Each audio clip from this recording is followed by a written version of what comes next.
This is episode 71 of Teacher Approved. You're listening to Teacher Approved, the podcast helping educators elevate what matters and simplify the rest. I'm Heidi. And I'm Emily. We're the creators behind Second Story Window, where we give research-based and teacher-approved strategies that make teaching less stressful and more effective.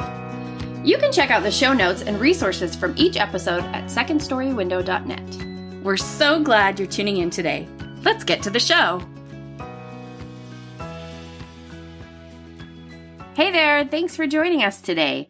In today's episode, we're sharing an idea for easy summer professional development, and we'll share a teacher-approved tip for organizing your takeaways from nonfiction books. We start our episodes with a morning message, just like we used to do at morning meeting in our classrooms. This week's morning message is, would you rather be the principal for the day or the office administrator? I think, truly in my heart of hearts, it would definitely be office administrator, but I have this little dream of maybe being principal for the day and just being the kid is king for a day and just doing all the stuff that I could never do that you wish the principal would do and be like, okay, we're just sending everyone home at 2. Have fun. What are they going to do? I'm only principal for the day. They can't fire me. I like it. What about you, Emily? I'd have to say office administrator for sure. I just feel like the office administrator is the real heart of any school, and they keep everything functioning. They know everything that's going on, and somehow they seem to know everybody too. Plus, I just have really fun memories of our school secretary growing up. I don't know if you remember her. She was always just so happy, and it felt like she knew me personally, and that just made me so happy. Oh, I loved her, and she always had amazing nails. She did. And we have a couple responses from some people in our community. Cassidy said, the office administrator, because I love pens and Post-its. And we know her, she really does. She also said, and I don't want to deal with what principals deal with, which is for sure why I don't want to do the principal thing. And Carrie Ann said, office administrator. All the students know and love them because they help them feel better when they're sick and call parents when they need something. And they're just always smiling and kind. And they don't have to deal with the discipline issues. That's definitely a win. But you have to teach them how to use phones because they don't know how to do that anymore. Yes, we have established that recently with my own children. So I think we're all on the same page that office administrator, they definitely do all the hard work, but they're also the most amazing. So that's who we'd want to be. Summer can be a great time to work on professional development, but that doesn't have to mean taking a lot of heavy-duty trainings if you have that option. Luckily. One of my favorite ways to work in professional development is by reading an educational book to help expand my teaching expertise and then give me some new ideas for the upcoming school year. So today we're going to share some of our favorite professional development books and also what new ones we're planning to read this summer. Consider this a little book tasting to give you some ideas for a professional development book you may want to pick this summer. So we're starting with our favorite, The First 6 Weeks of School from the Responsive Classroom. And the summary is, watch children's learning blossom all year long when you lay the groundwork with the help of this classic, comprehensive guidebook for K-6 teachers. Day by day and week by week, the first 6 weeks of school shows you how to set students up for a year of engaged and productive learning. This is a title that I came back to every year that I taught school. Oh, for sure. I appreciated the suggestions, and it had really concrete tools for how to structure those first weeks of schools in powerful ways so that you're affirming that new little crop of students, but you're also, from the jump, you are starting to design a safe, nurturing classroom culture. And it just walks you through things that, hadn't occurred to me before reading this book, walk through a fire drill before you have to do a fire drill. Yes. Stuff that means a lot, but you maybe don't consider doing. So it's very helpful. And it's just so many good reminders. So even if you don't fully reread it, revisiting it every summer is really helpful. Absolutely. Our second recommendation is Tools for Teaching by Fred Jones. In Tools for Teaching, Dr. Jones describes the skills by which exceptional teachers make the classroom a place of success and enjoyment for both themselves and their students. Tools for Teaching integrates the management of discipline, instruction, and motivation into a system that allows you to reduce the stress of teaching by preventing most management headaches. Preventing is the key there. Yes. These skills are made accessible through practical, down-to-earth language and detailed examples and illustrations. This book changed my teaching. I devoured it between my first and second years of teaching way back in 2002. But it is one I still refer to. It is a hefty book.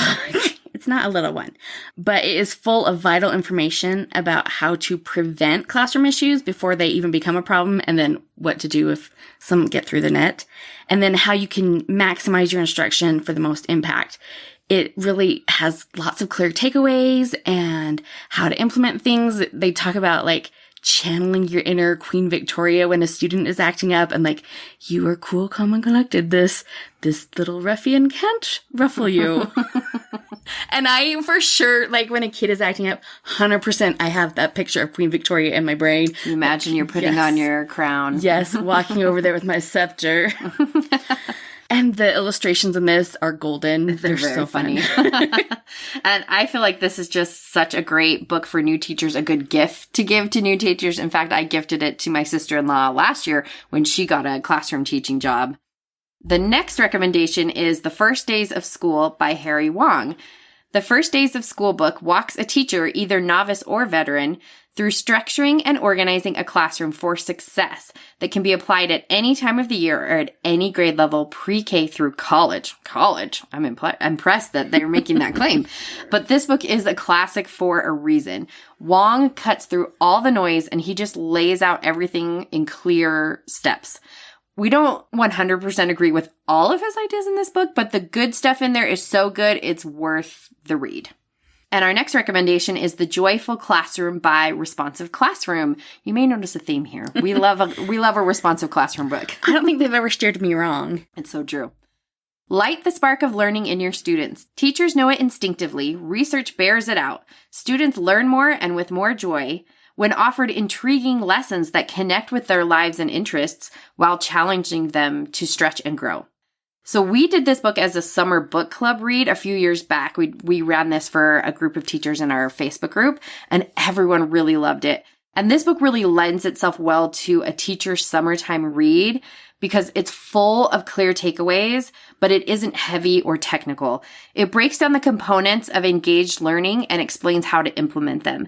Plus, it's got lots of pictures, which I always enjoy, and it's just a really easy read that will make you excited to get back to school and try out some of the new ideas. It really is a perfect summer read, and the pictures are A+. Mm-hmm. So next on our list is Unpack Your Impact by Naomi O'Brien and Lanisha Tabb. O'Brien and Tabb explain how to provide students with a deep but achievable understanding of global social systems as they're transformed by history, sociology, economics, geography, and civics.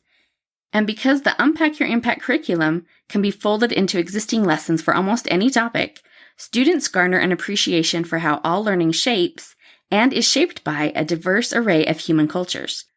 Unpack Your Impact shows that primary teachers can make a positive impact individually and globally. So I feel like this is the social studies training I needed in college. My social studies training was really weak. It was basically just learning how like younger grades focus on self and family, and you slowly build up through like neighborhood, community, and state. Yep, same. And then the class took turns doing book talks on picture books related to social studies, and that was it for the semester. Yep. And that's really sad because we were in that program 5 years apart. Yep. So I've never really felt well equipped to teach social studies, and clearly I'm not alone with Emily here. So I just love that these two authors look at the huge umbrella of social studies, everything that can be folded into that, like economics and history and civics. And then they show that how even our little learners can do real thinking in those areas. I think that's such a powerful skill to give kids in this era of such global connectivity, is just to be able to see these patterns and connections. And it's so nice to see a book that tackles this topic aimed specifically at the younger grades, because it feels like sometimes the books are for older kids. Hey there, teacher friend. Do you have a question or concern that could use a teacher-proof solution? We'd love to help you out by answering your question here on the podcast. You can submit your questions to hello@secondstorywindow.net and put podcast question in your subject line. We can't wait to hear what's on your mind. Our next book is the morning meeting book by, you guessed it, The Responsive Classroom. Promote a climate of trust, academic growth, and positive behavior by launching each school day with a whole class gathering.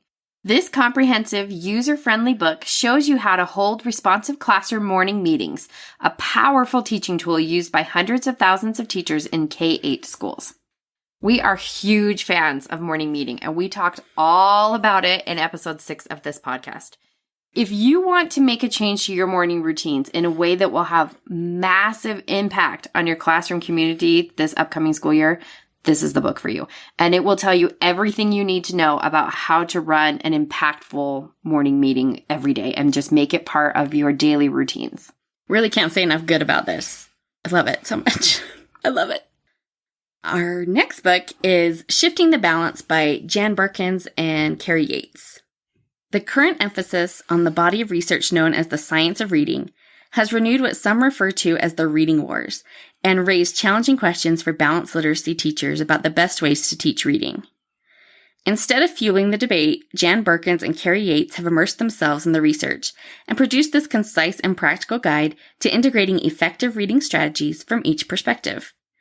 Each chapter of Shifting the Balance focuses on one of the 6 simple and scientific shifts balanced literacy teachers can make to strengthen their approach in these areas: reading comprehension, phonemic awareness, phonics, high-frequency words, cueing systems, and text selection for early reading instruction. So this is one I just finished a couple months ago, and if you have a background in balanced literacy... Which we both do. Yes, and this book is so helpful. Like the summary mentioned, it looks at 6 ways teachers can shift their practice to be more aligned with current research. And this book is really just laid out so clearly. It's easy to understand. It has clear suggestions for how to implement things. It shows the benefits that those shifts could yield. It's really well laid out, and it's not super dense or overwhelming. It's really perfect if you're wanting a summer professional development read that really gives you some impact, but isn't going to require a lot of mental work to understand. I give this 2 thumbs up. And the book I am currently reading is Morning Classroom Conversations by Maurice J. Elias, Nina A. Murphy, and Kelly A. McLean. Students need to feel heard and understood by adults and by their peers.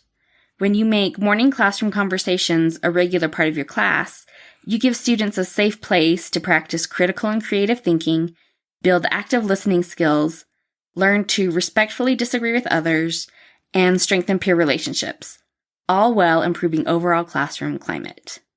So by now you know that I am passionate about the power of a good morning routine, so I really scooped up this title as soon as I saw it.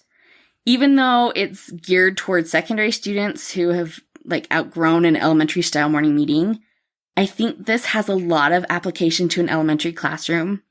One thing that I found especially powerful is their discussion of brave spaces versus safe spaces, that we can't necessarily guarantee a safe space. So we have to be willing to be brave enough to be vulnerable and share and grow together. And I thought that was a really interesting take on that. And this book also provides 3 years worth of meeting topics. So if you do happen to teach older grades, this book would be very helpful in helping you run this whole morning conversation routine. That sounds awesome. I'm loving it. Now we're going to share a little about the books we haven't read yet but plan to read this summer. I'm actually going to be reading The 6 Shifts because I've been waiting for Heidi to finish it so I can read it. And you will love it. I'm excited. Heidi, what are you going to be reading this summer? So I've got 2 in my stack. The first is Building Thinking Classrooms in Mathematics by, guys, I'm not going to be able to do this last name. Give it a go. Peter Liljedahl? That's what I was thinking. Okay. Bless those Scandinavians. Building Thinking Classrooms in Mathematics helps teachers implement 14 optimal practices for thinking that create an ideal setting for deep mathematics learning to occur. This book translates 15 years of research into a practical guide on how to move toward a thinking classroom. And I took a conference a couple months ago, and I heard this book mentioned several times. And so I thought, well, this clearly sounds like something I need to know about. So I ordered it, and I will let you know how it goes. Maybe it'll be a future extra credit. Yes, if it's worth it. And then the second one in my to-be-read pile is Brain Words by J. Richard Gentry and Jean P. Willett.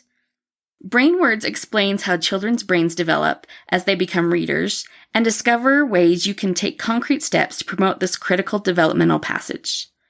With the insights and strategies of BrainWords, you can meet your students where they are and ensure that more of them read well, think well, and write well. I mostly chose this one on the strength of Richard Gentry's name. He did a training at my school years ago, and getting to watch him working with one of our struggling readers really transformed my school's way of teaching reading. So I'm excited to see what he has to teach in this book, even if it does look a little text heavy, more than I might want in a summer read, but sacrifices must be made. Now let's talk about this week's teacher approved tip. Each week we leave you with a small, actionable tip that you can apply in your classroom today. This week's teacher approved tip is read nonfiction books on an e-reader. If it's a book that you're likely going to want to reference in the future, you can highlight and make notes, anything you want to remember, and then you can export the notes and have it emailed to yourself as a PDF. So then that is available for any future reference you might need. So I set up a folder in my email to store all of my notes there. And so if I need to reference anything, I can pull up the notes for the specific book I want to reference, and then I can just do a Control F to find whatever I'm looking for in the PDF. And that has just saved me so much time and so many headaches. And it's nice when I'm reading a book to be like, oh, I'm going to need to remember this at such and such time, or maybe this will be a good podcast episode or something. So I can make sure and note all that. And then it's easy to reference when I need it. When you told me this idea the other day, it blew my mind. Thank you. I have to start it. I'm so smart. And if you do any professional development reading over the summer, maybe that will be handy for you too.